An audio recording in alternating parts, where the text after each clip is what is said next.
Islamabad high court औरत जज ऐं पुलिस ऑफिसर्स के धमकियुनि ॾियण वारे केस में इमरान खान खिलाफ दहशतगर्दी जे कलम खे ख़त्म करण जो हुकुम ॾेई छॾियो आहे।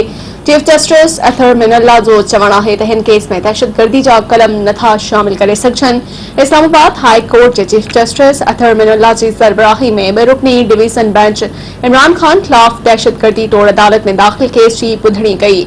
इमरान खान जे वकील चयो त इमरान खान एक्शन खणण जी ॻाल्हि कई जेका कानूनी हुई। आईजी पुलिस ऐं डीआईजी ते बि केस दाख़िल करण जी ॻाल्हि कई। दरख़्वास्त मुतासिर माण्हुनि जी तरफ़ खां अचणु घुर्जे हा त उहे हिन बयान खां ख़ौफ़ज़दा थिया। ही कंप्यूटर टाइप दरख़्वास्त आराम सां लिखी वई आहे जंहिं जे पोयां को मास्टर माइंड आहे। इमरान खान जे वकील चयो त दहशतगर्दी जो केस रुगो ख़ौफ़ ऐं दहशत जो माहौल पैदा करण ते ठही सघे थो। अहिड़े माहौल पैदा करण जे रुगो इम्कान ते केस नथो हली सघे।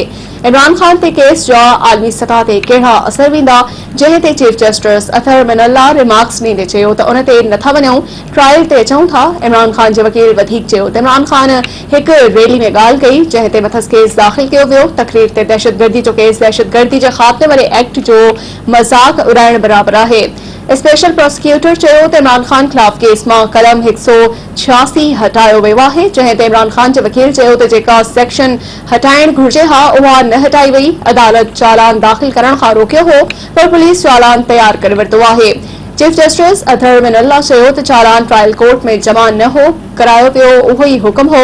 इमरान खान जे वकील चयो त वकीलनि ते दहशतगर्दी जा केस बि ठाहिया विया, जंहिं ते जस्टिस अथर मिनल्ला चयो त तव्हां उन तरफ़ न वञो, जंहिं ते चेयरमैन तहरीक इंसाफ़ जे वकील चयो त तव्हां जिथे बि रोकंदा आहियो उते ई रोकी वेंदासीं।